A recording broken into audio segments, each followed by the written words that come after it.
This is an Irish independent podcast. Hello, you're welcome along. Greetings. We are coming to you from the glamour of the tented media centre at Royal Portrush Golf Club. We were here in Portrush. The Open is upon us. Now, as usual, when I first get into a tented media centre at a golf tournament, it just feels amazing. We have free food, we have free coffee, we get a daily allowance of food, £30 sterling. Thank you very much. And the restaurant is in the tented centre. So, you know, we have toilets, we have Wi-Fi, we have comfortable seats. Life is just fine. By the end of the week, you can't get out of here quickly enough, but right now we're happy. The Sky Sports machine around us is gearing up for 15 hours of coverage on Thursday. But today, Monday, generally slow day at a tournament, even an Open. But, when I arrived here around 10 a.m. this morning, there was already a certain frisson in the air. The weather at that stage was still good, not so good for the rest of the day. But lots of fans were moving with just a certain purpose. There's a certain pace to the walk. The reason, whisper it, Rory McIlroy was on the course. And as you'll hear, and it's only right and proper, today had a very Irish feel. So on Rory, of course no player is bigger than the Open. The tournament's going to take on its own shape as we pass across the week. But today, counting down to Thursday, Rory looms large. Ruth Gorman, many of you will know Ruth. She's been UTV's sports correspondent for over a decade at this stage. We would bump into each other at the rugby or golf in particular down the years. Northern Irish Golf's had a very good run, I'm sure you know. And Ruth happened to be sitting behind my desk this morning. So we said our hellos, and you know when someone just looks busy? Again, Monday of a golf tournament. I thought she looks very busy, and Ruth is very busy.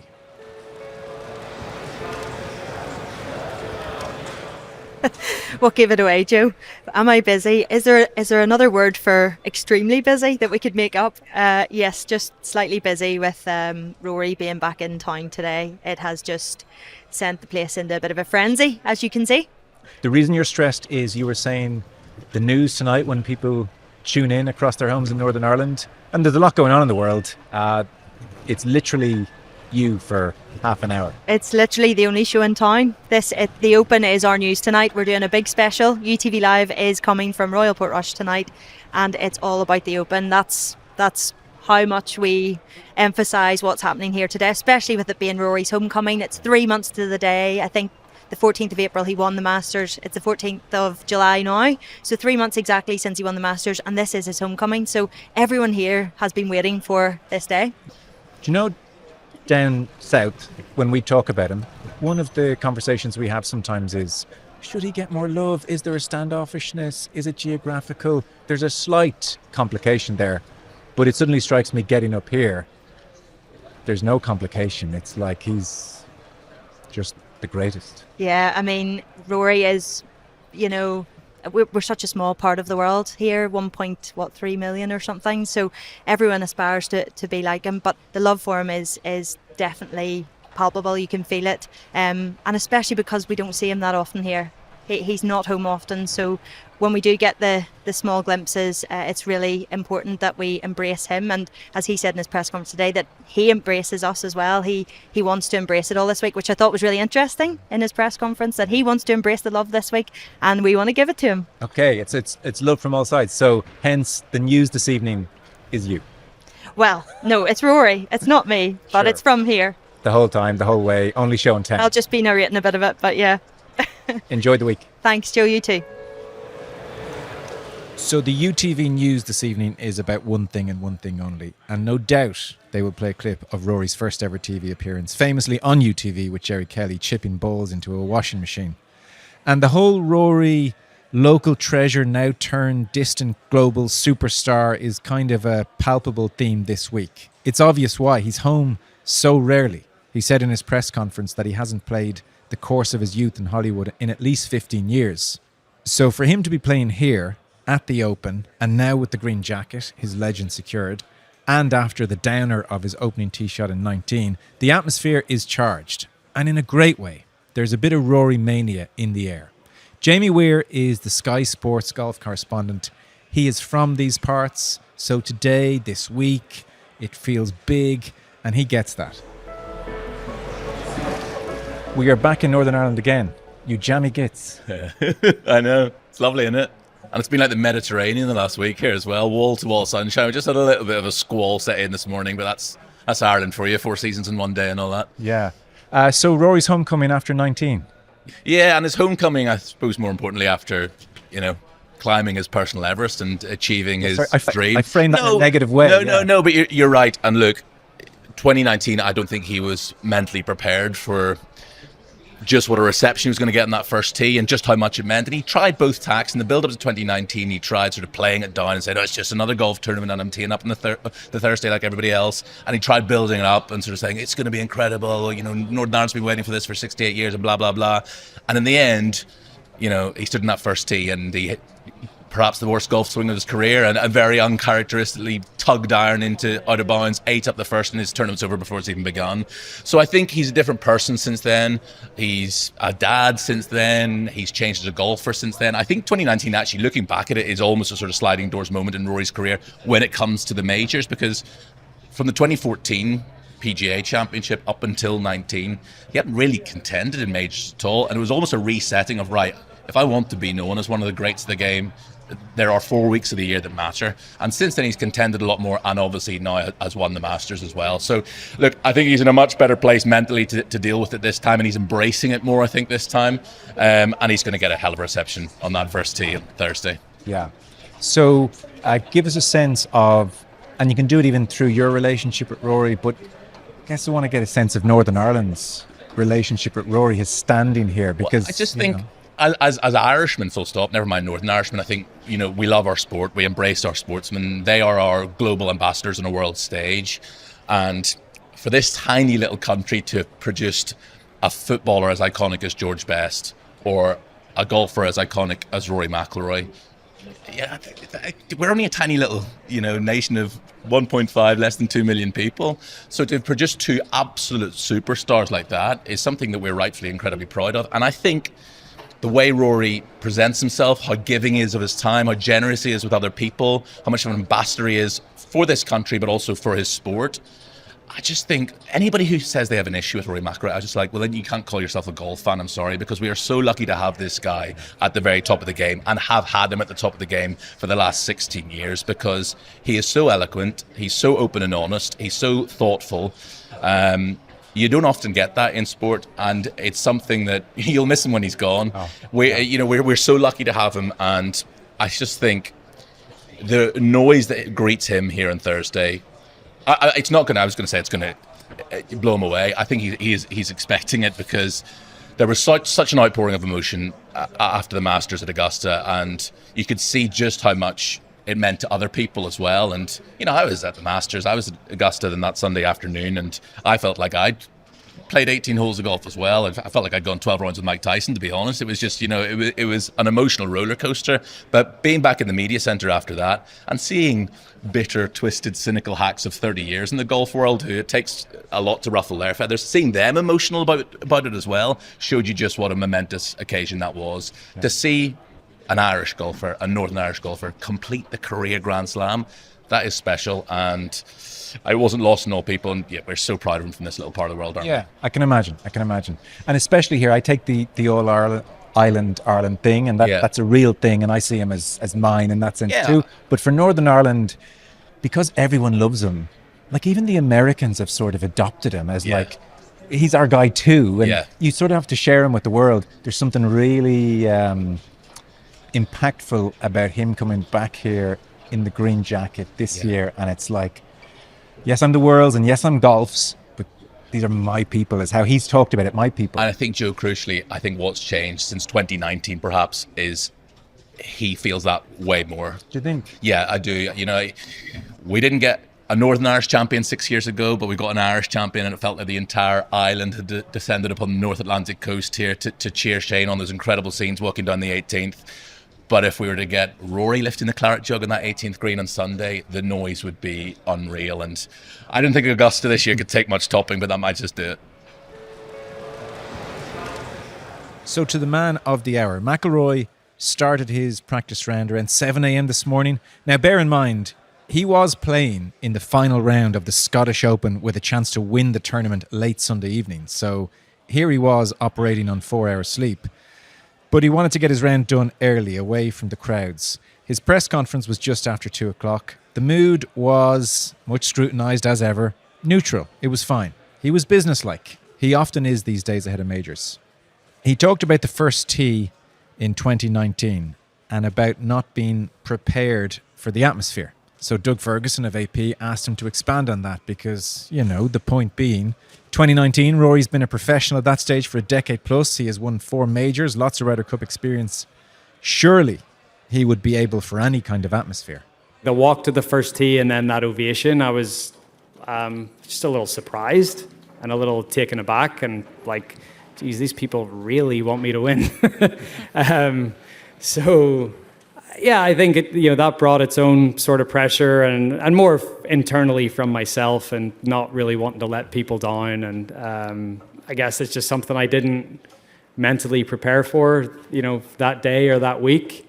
But I learned pretty quickly that, one of my challenges, especially in a week like this, is controlling myself and controlling that battle. I talked about it, at the Masters on that last day. The battle on that last day wasn't with Augusta National. It wasn't with Bryson. It wasn't with Justin Rose. The battle that day was with myself. And, and that's, I think whenever you get put in environments like that, that's basically what it is. It's you trying to overcome your mind and trying to give yourself that clarity to give yourself the best chance to put together a really good performance. This week of all weeks, everybody wants a piece of McIlroy. There is a sense of ownership, as you can imagine. He smiled when somebody put that to him, a smile of, yes, I know what you mean. So he was asked, what's your plan? What your approach in handling that this week versus 2019? So I think in 19, I probably tried to isolate. And I think it's better. I think it's better for everyone if I embrace it. I think it's better for me because I can, it's nice to be able to accept adulation, even though I struggle with it at times. But it's also nice for the person that is seeing you for the first time in a few years. And, so it just makes for a better interaction and not trying to hide away from it. So, I think it's more of a, embrace everything that's going to come my way this week and not try to shy away from it or hide away from it. And I think that'll make for a better experience for everyone involved. In more general terms, Rory said he feels rejuvenated by the trip home. There are familiar faces all around the course. He's encouraged, he said, by what he sees in his game. And he said at the start of the year, it was this week, more than the Masters, if you can believe it, which was circled in the calendar. The first tee awaits.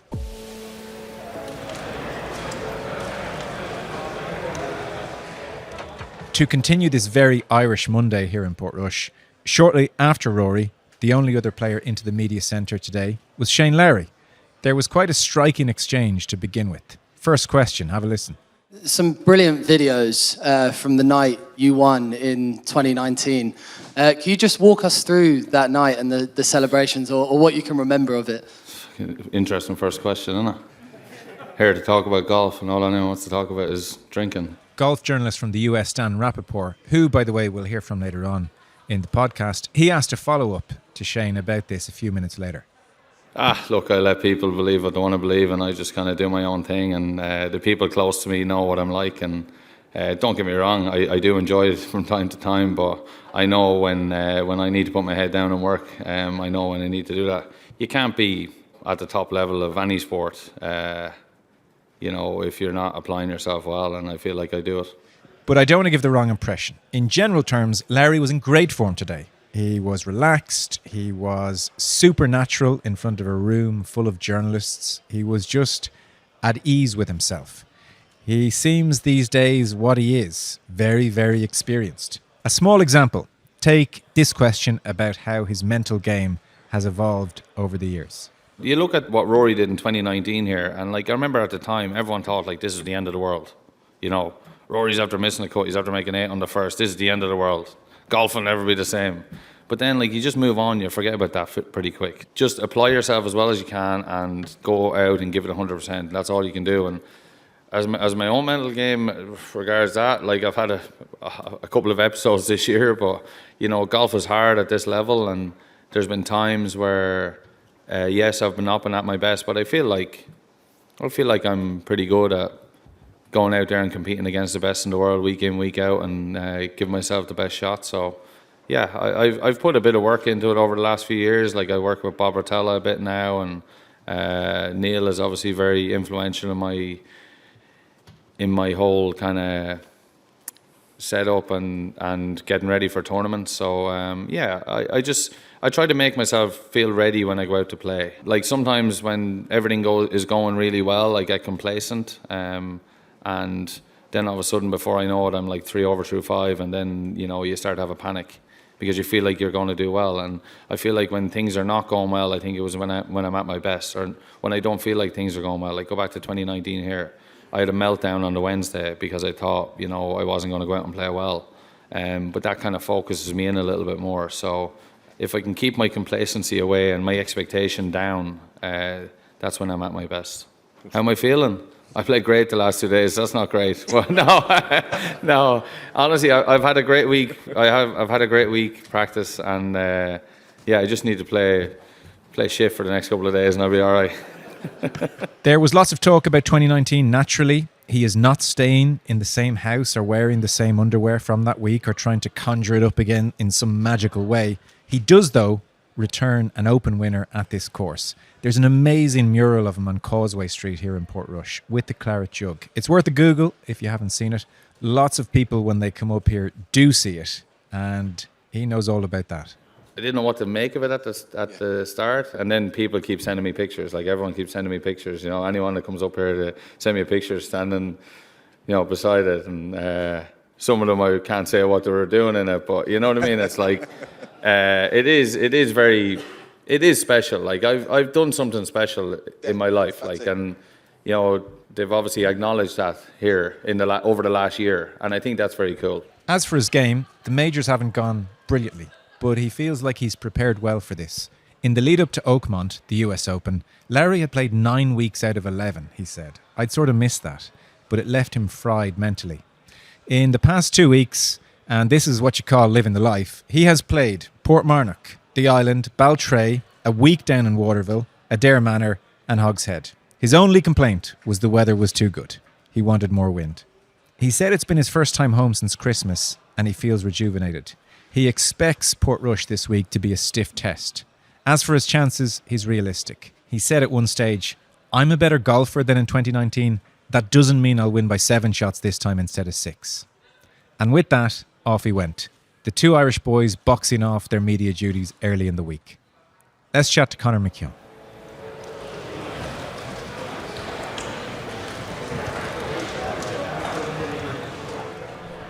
Well, I drove all the way to Portrush to talk to you.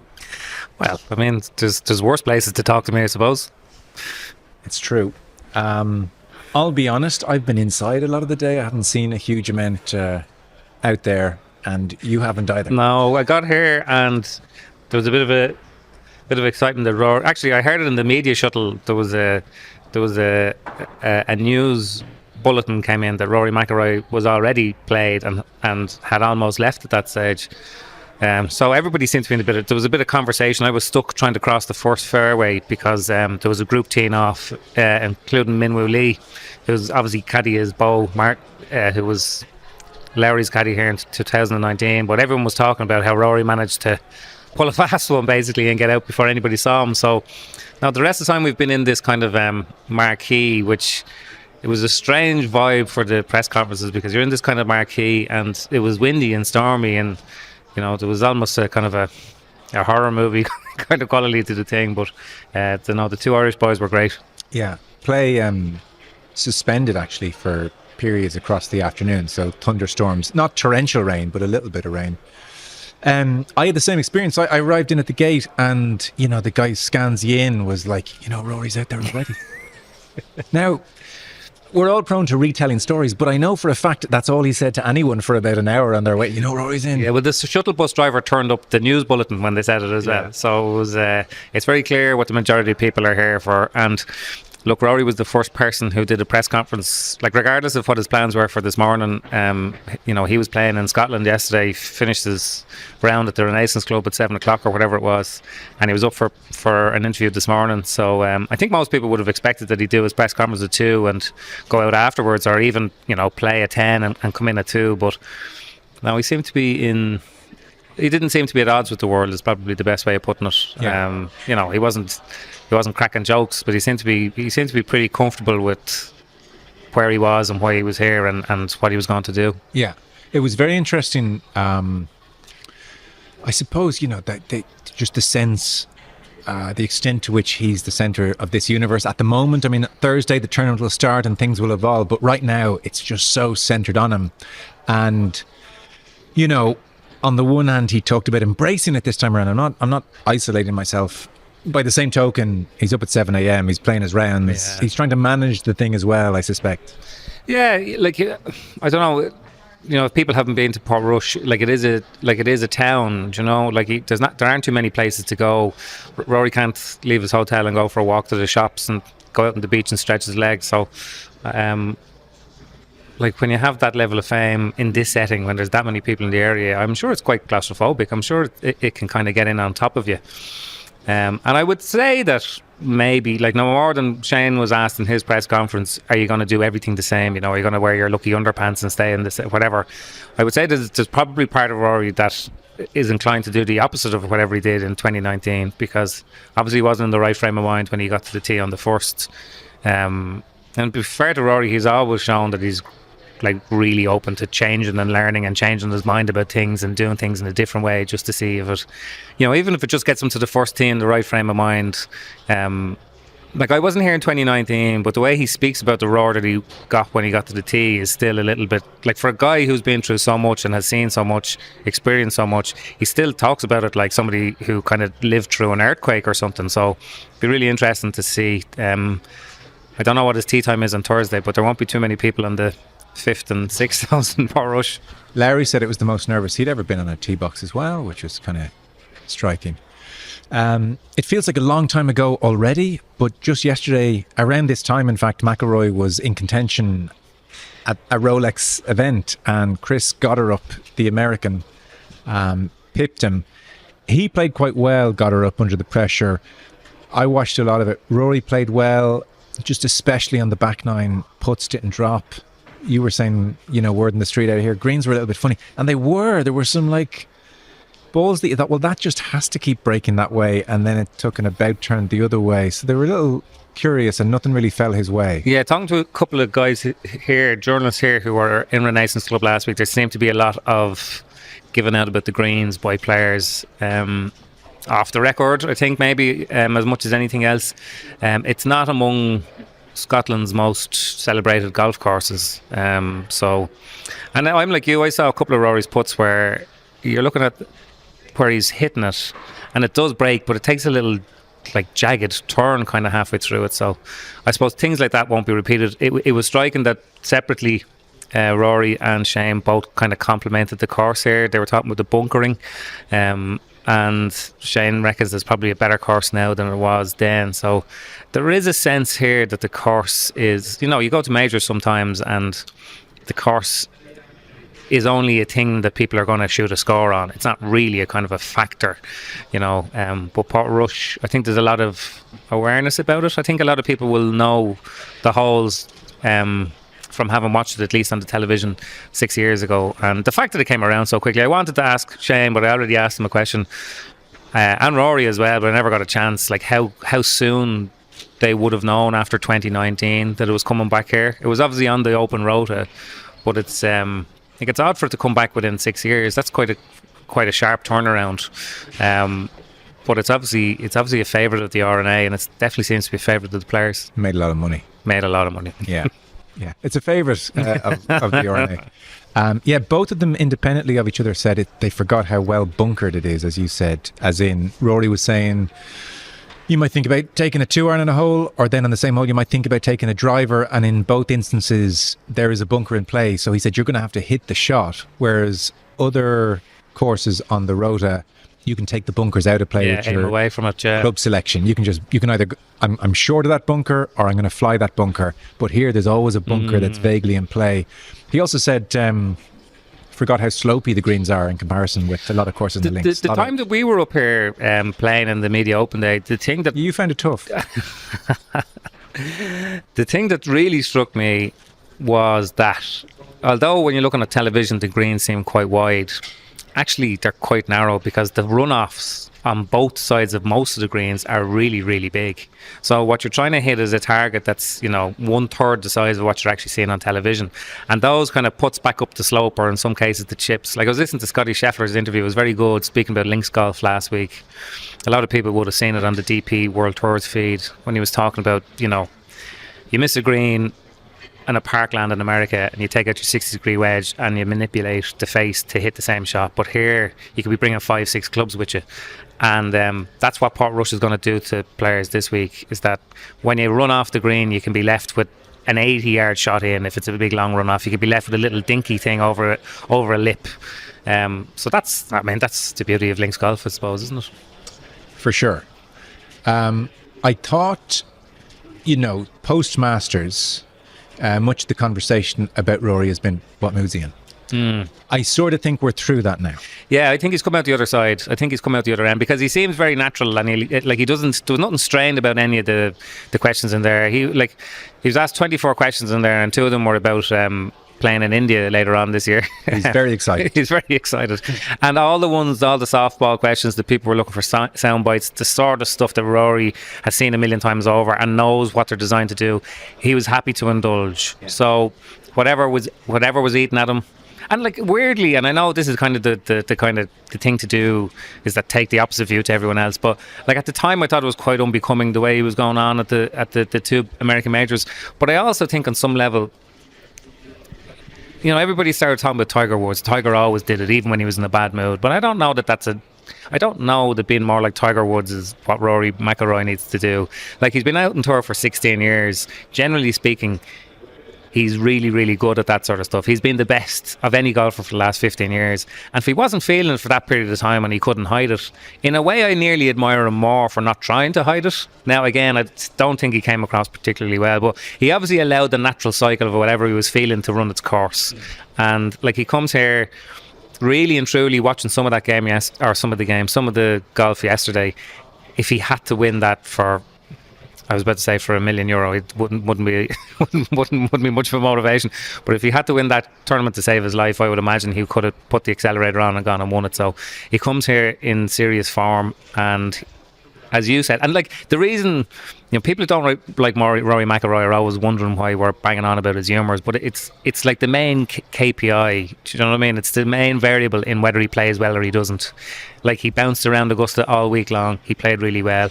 He was surly and sulking when he was at the US Open, and he never got it going until the last day. So his form, and by that I mean his mood, is the most important factor. And if you were to judge by what we saw in there earlier on today, he's in a good one. Yeah. One final one from him. Here is a clip as we segue into Lowry. It's just interesting. And this is a familiar theme with McIlroy of late. He's talked about this a little bit.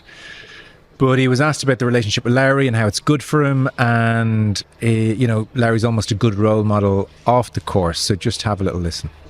Shane and I have become, we've always been close, but I think we've become very close over the last sort of 5 or 6 years. I think once we both had kids, or at least once I had kids or had a daughter, and I see how Shane is with his daughters, and I just think when I say a role model, I just think about how he is off the course, how he is able to separate his his family life and his normal life from his golfing life. And look, it may be a little more, I'm in a little bit of a different position, so it may be a little more difficult for me, but it's definitely a place that I strive to be in, to be as comfortable getting away from it as he is in a way, and enjoying the fruits of your success and sharing that with your loved ones, and so that I think more so that, I mean, that's what, one of my New Year's resolutions was to have more fun, and I think Sheehan is very good at having fun, and I need more of that in my life. So there you go. Have more fun, New Year's resolution. He said that before, but emphasised it again today, and on he went. And it's all fine and low key and no great drama. As for Lowry, people have heard it already on the podcast. Interesting start. I thought, oh my goodness, here we go. But then it calmed right down. And you know what? I said it earlier. I was looking at him, and I remember, like lots of us interviewing Shane in 09 and 10 and 11 and 12, quite a lot around that time. I mean, looking at him here at 2025, and I thought, he's just so at ease with himself and so experienced and just like at his peak. Just really impressive. Yeah, he's been at the top or close to the top of the world golf game for a long time now. Like, I know ultimately people will judge him on his win ratio, which isn't as high as it should be, going against the number of tournaments that he's actually in contention for. But to stay as high in the rankings and to compete for as long as he has is kind of extraordinary. Like, most players will fall away for longer periods of time. Like, look at even somebody like Jordan Spieth. And Shane is not like Adam Scott orthodox. There's a degree of flair and skill and timing to his game, which it's hard to know for sure, but can, I think, leave you a little bit susceptible to lack of longevity. It's gone the other way for him. He just that talent is shining through. So it's kind of doubly impressive the way he plays. Yeah, I have to say, just with regards to the press conference there, I didn't really go along with this whole thing of I need 30 minutes after a round when I'm in a bad mood, when I played poorly, to get my thoughts together.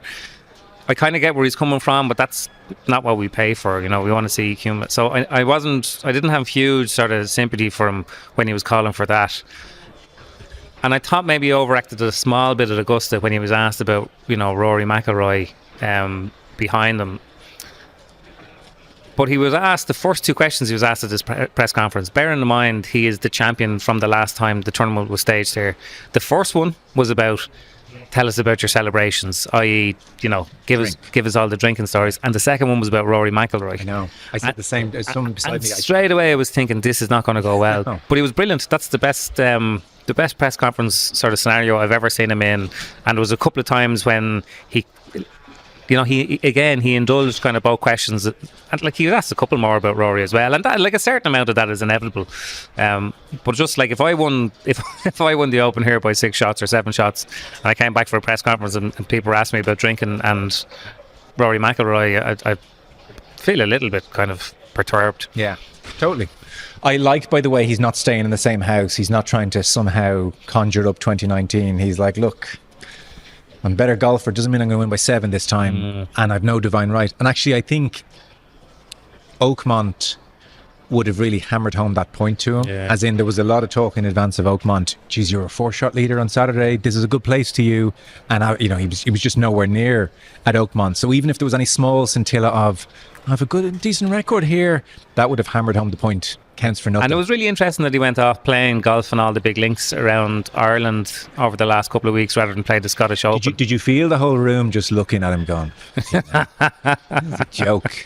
all I could say was he said he spent a week down in Kerry. I mean, I'm surprised that even Shane Lowry can afford a week in Kerry in the middle of the summer. But I'm not sure he's paying green fees. Maybe not. But I thought that was interesting because I've often wondered, if you're playing the Open in Portrush, is playing Portmarnock or is playing Waterville or wherever the perfect practice. I know that it's links fairways and links greens and all the rest of it, but there's obviously nuance in certain links courses that will make them more relevant to what you're building up to.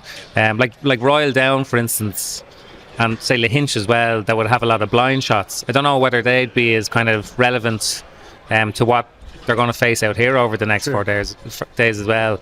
And yeah, as you say, lots in common. Elevation changes to the greens, just the turf, the chipping, the putting. Yeah. I was going to put my hand on and say, what was the rationale behind a dare to prepare you for Links Golf? Yeah. Well, what was the thinking I'd there? say it was the dinner afterwards, was it? Oh man, this guy's having a great time.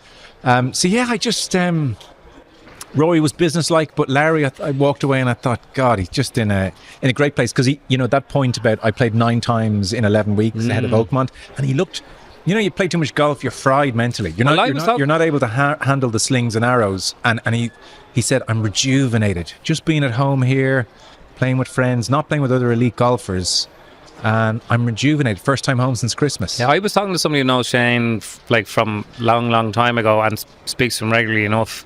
And I think I was talking to him around the time of the Masters. And even then he was saying, Jesus, he's never been so busy. Because if you remember, he was doing that TGL. And that was, a big chunk of time, commitment wise. And then he was putting his face out there. And around that time, he was in contention at a lot of tournaments. He was in contention at Pebble Beach. So he seems to have been incredibly busy either side of the Masters. Whereas now, to see him in there today, that was so relaxed. It was hard not to come away from the 2 interviews today and not check the odds on the 2 lads. That was the thing that really kind of hit it home to you, because obviously this course is, they both know their way around here. Rory had the course record before they modified the course. Lowry won here in 19 by 6 shots. So, they have it in the bank. And if you're to go by people being in the best frame of mind, playing the best golf, it's hard not to see them going well. It's true. Now, I would say almost every press conference before a major, when I hear Rory, I think, good God, he's in with a great chance. So, famous last words. But yeah, look, I think the downturn post-Masters is definitely over. It was so striking when he said, look, believe it or not, this was the week I'd circled at the start of the year more so than the Masters. I thought so too. I remember looking at the calendar this year, and obviously it's different. We're looking at the Masters in hindsight, him having won it and it being the biggest thing of all time. But, the Masters is always the Masters. And it's always in Augusta, and it'll always be the same tournament. Whereas I think after what happened the last time, with it coming back here so quickly, I would have thought, I had Rory's tee shot on Thursday here being the biggest, most watched sporting event of the year, that everyone would kind of tune in. And I think in a weird way they will again, this is, we were all sitting around after Augusta saying, well, Rory can throw off the shackles now, there's no kind of pressure. He had to go through something clearly to fully digest that. But this, now it could be this week, it could be next year at Augusta, but it does look like he's getting into that frame of mind that'll allow him to do it again. Yeah, I'd say he just can't believe his luck that it's back here so soon, because I'm sure he drove home in 2019 and thought, damn it. Yeah. I mightn't be back here for 10, 15 years potentially, who knows. And yet here he is just 6 years later. If it doesn't come back for a decade, which is very possible, they've been doing, they can't get it every 6 years. No. It's not St. Andrews. Then he's 46 years old. And so this is such a great... Still give him a shout though, wouldn't you? Yeah, for sure. But 36, it's such a great chance. It was funny when he was asked about breaking the record, what are his memories of it as a 16-year-old shooting the 61? And he was sort of saying... Can't really remember. I don't remember a lot of it. And then he said, I remember being 9 under the last 10 holes. And you're thinking, my God. It was my first experience being in the zone. Yeah, but the other thing about the Open being back here is that when Rory has spoken about what he wants to win since winning the Masters, one of the things that he keeps mentioning is winning the majors. There's 4 majors a year, we know what they are, but he has referenced going after the majors on the big courses. So Pebble Beach in 2027 will be a US Open. That's why St. Andrews was St. Andrews as well, because he hasn't been back there since the Cameron Smith year. And I think the Open being here would mean more to him winning here than it would at High Lake or Troon or wherever. Jamie Weir said it a moment ago. Can you even, I just assume, I'm always I'll take the field over anyone. Yeah. So I assume he's not going to win, because it's just, it's so big. But can you even imagine if he's there on 18 on Sunday winning? It will be every bit as iconic as the Masters. Yeah, it's kind of crazy, because it's less than a year since we were sitting around talking about the brand new Windows Sport podcast, and we were talking about... you can't play in the wind last year. Well, remember Royal Down? Do you remember then when he went to Wentworth afterwards, and it was like, you can't win any tournament. You know, he's golf's nearly man. Billy Horschel. Yeah, Billy Horschel in the playoff. Sympathetic on the green. Yeah. Billy, congrats, you've won. I just feel bad for Rory. Yeah, you're right. But it's amazing that that's less than a year ago. Yeah. And we were all kind of dancing a jig when he went and won in Abu Dhabi then the following month. So it's mad with Rory McIlroy. It changes so quickly with him. It really does, because he's able to turn it on so quickly. And when he does it, it's so good. Yeah. Final thoughts. We're going to hear from Dan Rapaport in just a moment. Portrush, the town, is a great town. It's going to be a fun week. The course is amazing. Like, we were lucky enough to play it a while ago. Yeah. I mean, it's just right up there. Like, this is just all set up for a great week. It's not going to be super sunny, but it's not going to be a washout either. What are your kind of Rory and Shane aside preeminent thoughts? Yeah, I'd agree with all of that. And what I'm looking for, and Shane referenced this as well, you know, he was asked, does he like the bit of hardship, or do you like this kind of sunny days?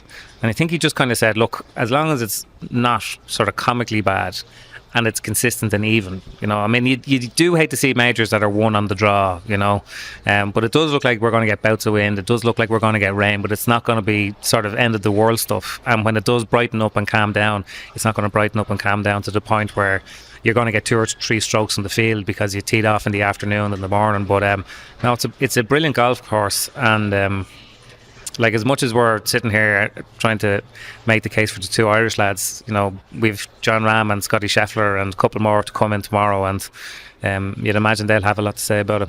Well, mark my words, tomorrow when Conor walks out of John Ram's press conference, Jesus, I thought now, he seemed very good. He's staying in the same hotel as well, which is the big... Is that right? You're here for the whole week? Yeah, looking forward to it now. After Monday and Tuesday, I go home tomorrow. Yeah, the week, the middle of the week, I think, tends to just drag. You're waiting for it all to kind of kick off. Yeah. I think for us in the media, particularly in the Irish media, we could have done maybe with the 2 Irish lads being spaced apart a little bit, but it goes to show you what a big story the 2 of them are. And we made this point around the time of the Masters, when at one stage they were first and third on the leaderboard at Augusta on the Saturday. Like, this will never really happen again. This is incredible stuff. It's incredible. We will have open championships in Portrush and maybe even Portmarnock in years to come, and there'll be no Irish contender. So, you know, I'd say lap it up if this is what you're into. Yeah, these are the glory days. Well, listen, a thrill to spend some time with you. It's a pleasure, Joe. So that's Conor McKeon. In a bid to talk to somebody that I don't see every day of the week, Dan Rapaport, golf reporter in the US, was also here. I thought I'd get a sense of the US challenge, of US golf. As you will hear, though, there is no escaping the Irish today. It turned out Dan has been playing more Irish golf than the Irish themselves, including with Shane Lowry last week. You're very welcome. Yeah. This has been great. We have had Rory with the Masters, we have had Scotty at the USPGA, and we had JJ Spawn in that fairly extraordinary last 2 hours at Oakmont. What have you made of the major season thus far? Yeah, you know, it's interesting hearing that all 3 winners have been, well, I guess not all 3. Rory is not American, but the last 2 winners have been American of the PGA and the US Open, because I feel like the narrative this year has been that the top Americans haven't been really playing their best. You know, I'm thinking about guys, obviously Scotty Scheffler not included, but, you know, Xander Schauffele and Colin Morikawa and Justin Thomas, and, you know, these guys have kind of struggled in the majors. But, you know, Spawn coming out of nowhere to win at Oakmont, I think was a shock for everybody. And I think Scotty's become, you know, a total mainstay. It doesn't matter the golf course, doesn't matter the style, doesn't matter the conditions. He's just playing that well right now. So, you know, we're getting closer and closer to Bethpage. So I think there's more attention on sort of the Americans versus the Europeans, and it does feel like the Europeans have been playing better on a week-to-week basis. But the Americans have gotten 2 of the 3 this year, and I think last year all 4. So yeah, it's been a strong run. Well, there's kind of a fallacy when it comes to Americans and links golf, in that you take the American total, we have 47 open wins, 32 winners, and even in the last 4 years, it's Xander, it's Brian Harman and Morikawa. So this notion that, Americans, the rain, the wind, they don't really like it, is completely untrue, and it hasn't been true for a long time. Yeah, I mean, I think it's a symptom of a few things. I mean, I think one of them is also like, even the European guys aren't playing that much golf on links golf now. I mean, Shane Lowry was just in the interview room, and he lives in Florida. Not a lot of links golf around there. So the tours have gotten so much more U.S. centric that I think everyone's sort of on a more level playing field than if it was back in the day when you had the Europeans kind of staying over here and playing a lot more links golf. But I think links golf is obviously very different, but I think you can almost psych yourself out. I think I just did for a whole week. I was golfing throughout Ireland, and the most incredible week. But you can almost show it too much respect. You can almost try too hard and try to flight every shot down, because Tiger Woods talked about trying to flight every shot down. But these guys are so good now, and the equipment's so different now. The ball spins a lot less.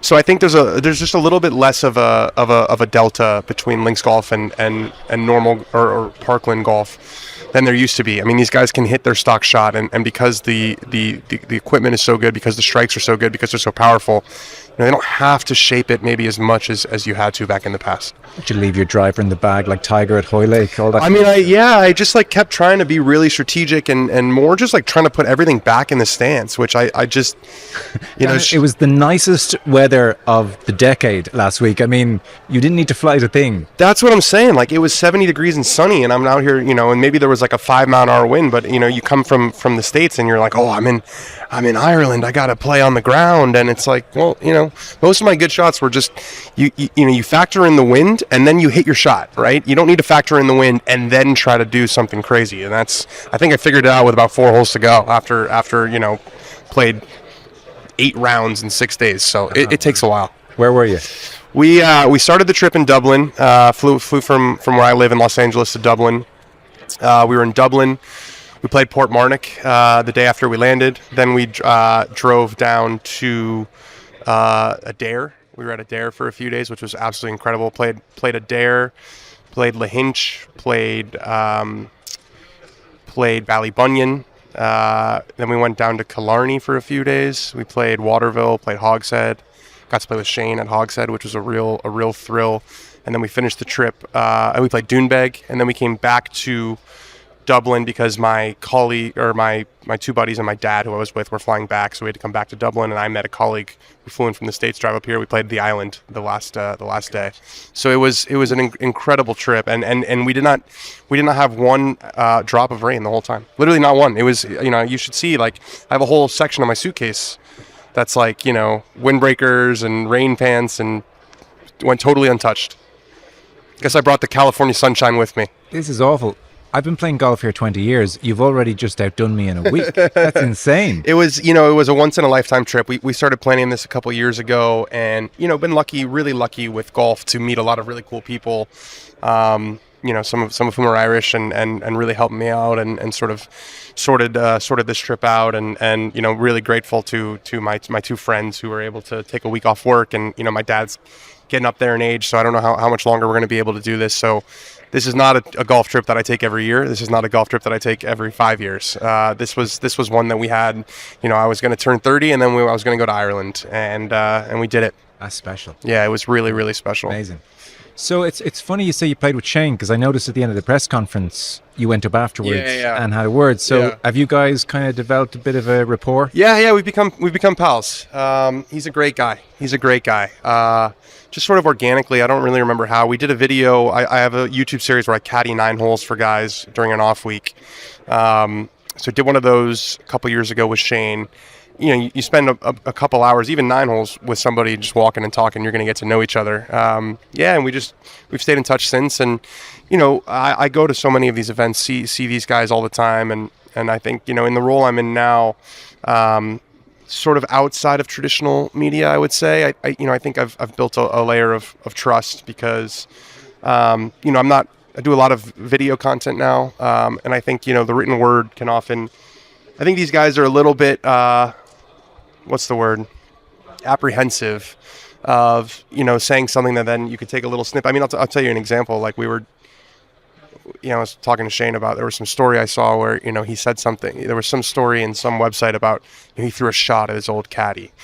And I showed him the headline, and it was like, he was doing some interview, and he was, because his caddy when he won here at Portrush the first time was Bo Martin, and he had said some interview. I told Bo walking up the 18th that I love him. I'm not so sure that's the case anymore. And if you know Shane, he was joking.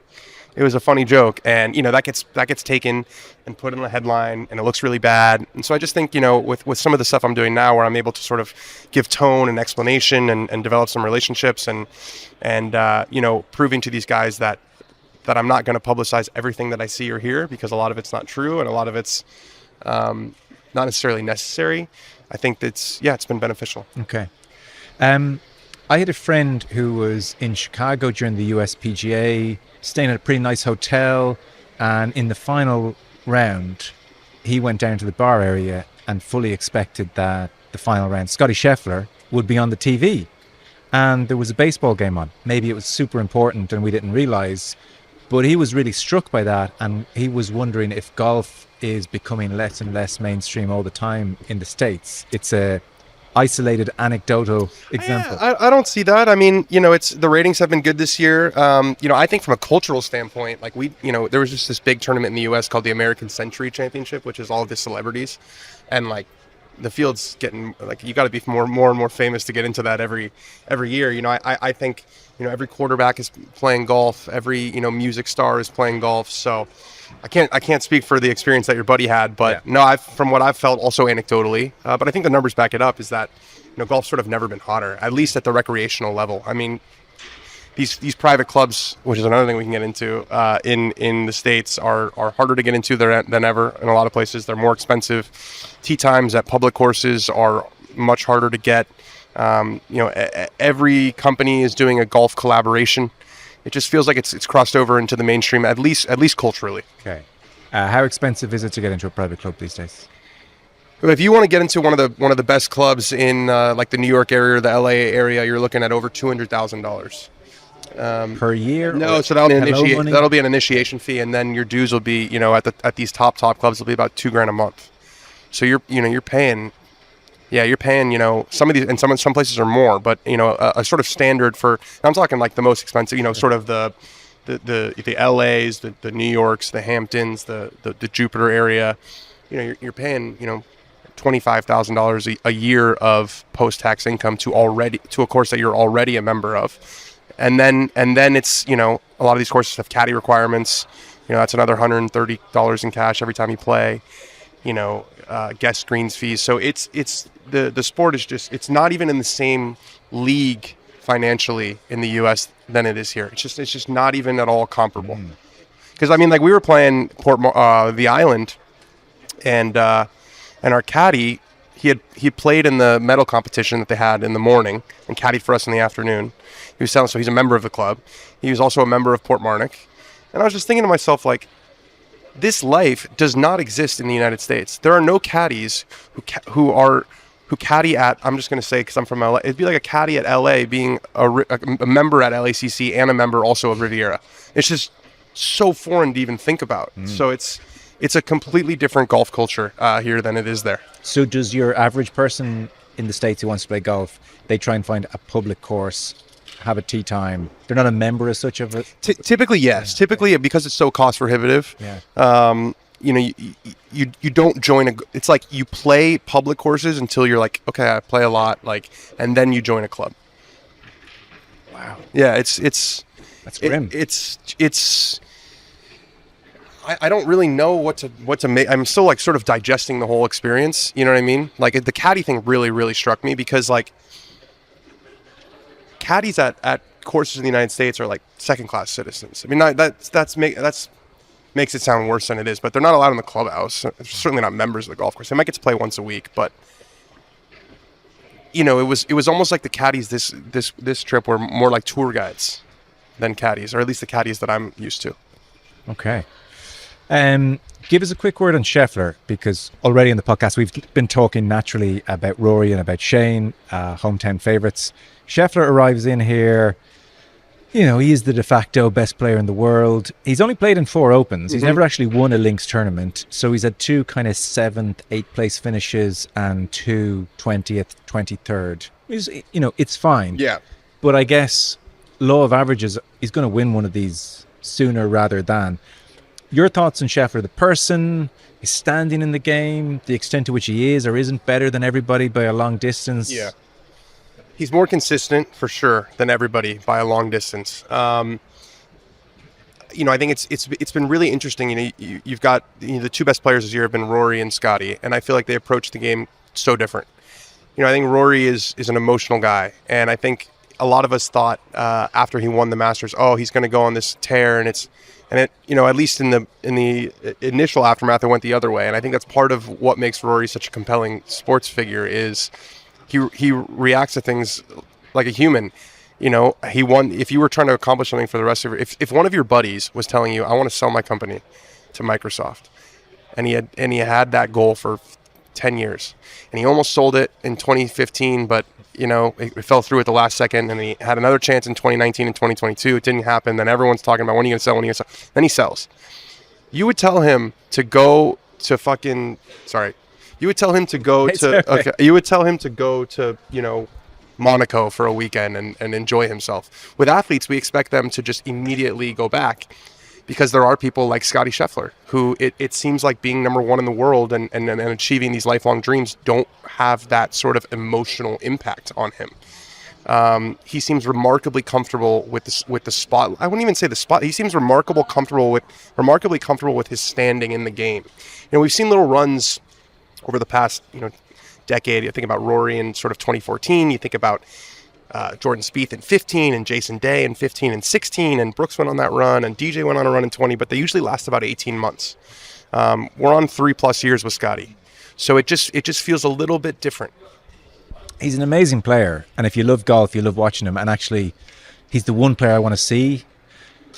I just want to see, is there something different about his ball flight? Like what makes this guy so good? Because it doesn't jump off the TV always, but in terms of like mainstream appeal, back to my friend in his hotel in Chicago, Rory's and Jimmy Fallon, everyone's Scotty hasn't really pierced through. I don't think it's his personality. It's not going to happen. I don't think he wants it. What you were saying about he's only played 4 Opens, he hardly ever plays outside the U.S. You've got Rory's going to India, Rory's going to Australia. I'm sure Scotty's not doing that. Yeah. Scotty opted to play in the Byron Nelson over the Truist because it was close to his house, and he just wanted to be home. So he's so grounded and so kind of normal, whereas Rory is Rory. He's a one-name guy. He's been sort of the golden child since he was, they were talking about, he's been famous in these parts since he was 16, right? Scotty went to college. Scotty played a year on the Corn Ferry Tour. So it's just been a different path. Yeah. Predictions for the week? Any strong? I think Jon Rahm is going to win. I got a feeling. 3 straight major finishes of T14 or better. Obviously last year was a horrendous year in the majors. Started a lot of this discourse of, has Liv, gotten rid of his fire, but it's been much better in the majors recently. He's actually won twice in Ireland, won the Irish Open at Lahinch and just down the road, Port Stewart. And he went at Port Stewart? Yeah. Okay, so he's won in Ireland and in Northern Ireland. So that's my pick for the week. Yeah, he's bubbling. We'll see. Yeah. What course did you play with, Shane? Hogshead. Yeah, we know Hogshead. Very exclusive. Yeah. So we saw 7 or 8 helicopters. Yeah. So the first tee, I had backed off. There was a helicopter that was landing. No one was like looking around. There was just like a normal thing. I'm looking like there's a helicopter that's about to land. If I aim this 150 yards right, we could have a situation on our hands here. It was. And how did he play? Played well. He shot 5 under with a double. He hit it out on the second hole, and then he got to work. Eagled the 18th to win the match. It was a special day. Okay. And he's such a nice guy, and such a down-to-earth guy. And I do think that the sort of public, he's definitely a jolly fellow. He's definitely a happy guy, and he definitely, he was with his 2 pals who are not good golfers. He's not like a guy who's surrounding himself only with like famous people. But there's this almost stereotype. I think it's probably because of his appearance that he's this like haggard and like the Irishman who's just on the piss all the time. It's just not true. Well, you asked the follow-up in the press conference. Are you a little bit over this reputation? Yeah. That felt like inside knowledge. Well, it's just like, you hear so many stories about, he was doing this the day after and that in the day after, and he was at this pub and that pub, and like they're just, all those stories just like aren't most of them aren't true. Sure. You know, so yeah, I think he knows that he's been a little bit pigeonholed into this sort of like jolly Irishman role. But it's not the worst thing in the world. No. Yeah. Listen, that was great. Thank you so much for your time. Yeah, no problem. And there we are. It's now around 6:30. The seat is less comfortable. The media centre is slightly more stuffy. And we're done. Course is emptying out. Monday is done. Slowly but surely, Thursday morning's coming into view. We are going to be here again tomorrow. We have a few interesting guests lined up. I begged Ken Brown, Ken on the course, to talk to us tomorrow, and he said he might. So we'll see. We have a few lined up. So that is the plan. We're here again tomorrow, Tuesday at the Open, and it all kicks off on Thursday. We'll talk to you then. Cheers.